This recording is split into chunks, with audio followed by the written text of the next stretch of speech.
سے میں نے آج کے لیے احمدیت کی وسیع تاریخ میں سے محض چند نمونے اختیار کیے ہیں۔ ایسے بعض واقعات چنے ہیں جن کو سننے کے بعد آپ کا دل اس یقین سے بھر جائے گا کہ یہ ایک زندہ درخت ہے اور آپ سب ایک زندہ درخت کی سرسبز شاخیں ہیں۔ حضرت مولانا غلام رسول صاحب راجی کے نام سے جماعت کے احباب کی اکثریت واقف ہے۔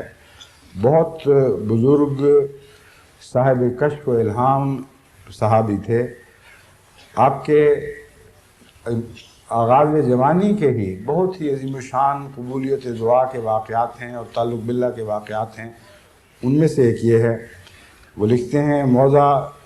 جامو بولا جو ہمارے گاؤں سے جانب شمال دو کوس کے واقعہ پر ہے، وہاں کے اکثر زمیندار ہمارے بزرگوں کے ارادت مند تھے۔ جب انہوں نے جیون خان ساکن دھدرا کی معجزانہ بیماری اور معجزانہ صحت یابی کا حال سنا، یہ واقعہ الگ ہے جس میں حضرت مولوی صاحب کی دعا سے ایک شخص اعجازی طور پر شفا پا گیا تھا۔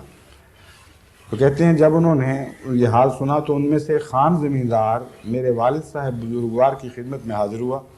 اور عرض کیا کہ میرا چھوٹا بھائی جان محمد عرصہ سے تپدق کے عارضے میں مبتلا ہے، آپ عذراء نوازش میاں غلام رسول سے فرمائیں کہ وہ کچھ روز ہمارے گھر میں ٹھہریں اور جان محمد کے لیے دعا کریں تو اللہ تعالیٰ اسے بھی صحت عطا فرمائے۔ چنانچہ اس کی اس درخواست پر والد صاحب کے ارشاد کے مطابق میں ان کے یہاں چلا آیا اور آتے ہی وضو کر کے میں نے اس کے بھائی کے لیے دعا شروع کر دی۔ سلام پھیرتے ہی میں نے ان سے دریافت کیا کہ اب جان محمد کی حالت کیسی ہے؟ گھر والوں نے جواب دیا کہ بخار بالکل اتر گیا ہے اور کچھ بھوک بھی محسوس ہوئی ہے۔ چنانچہ اس کے بعد چند دنوں کے اندر ہی اس کے نحیف و ناتواں جسم میں اتنی طاقت آ گئی کہ وہ چلنے پھرنے لگ گیا۔ اس نشان کو دیکھ کر اگرچہ ان لوگوں کے اندر احمدیت کے متعلق کچھ حسن ظنی پیدا ہوئی، مگر سیدنا حضرت مسیح موعود علیہ السلام کے حلقہ بیت میں کوئی شخص نہ آیا، جس کا نتیجہ یہ ہوا کہ اللہ تعالیٰ نے مجھے فرمایا کہ اس مریض کو جو صحت دی گئی ہے وہ ان لوگوں پر اتمام حجت کی غرض سے ہے، اور اگر انہوں نے احمدیت کو قبول نہ کیا تو مریض اسی شعبان کی 28ویں اور 29ویں تاریخ کی درمیانی شب کو قبر میں ڈالا جائے گا۔ چنانچہ میں نے بیدار ہوتے ہی قلم اور دوات منگوائی اور یہ الہام ایک کاغذ پر لکھا اور اسی گاؤں کے بعض غیر احمدیوں کو دے دیا اور انہیں تلقین کی کہ اس پیشگوئی کی تعیین موت کے عرصہ سے پہلے ظاہر نہ کریں۔ اس کے بعد یہ عاجز سیدنا حضرت اقدس مسیح موعود علیہ السلام کی بارگاہ اقدس میں قادیان چلا آیا اور رمضان المبارک کا مہینہ گزارا۔ خدا تعالیٰ کی حکمت ہے کہ جب جان محمد بظاہر صحت یاب ہو گیا اور جا بجا اس معجزے کے چرچے ہونے لگے، اس پر مرض نے دوبارہ حملہ کیا اور وہ ٹھیک شعبان کی 29ویں رات اس دنیا فانی سے کوچ کر گیا۔ اس کے مرنے کے بعد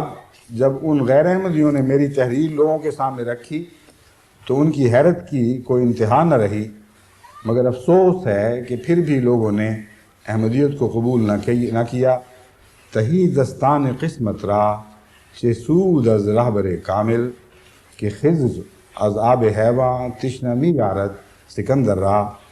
بدقسمت لوگوں کو تو رہبر کامل بھی کوئی فائدہ نہیں پہنچا سکتا،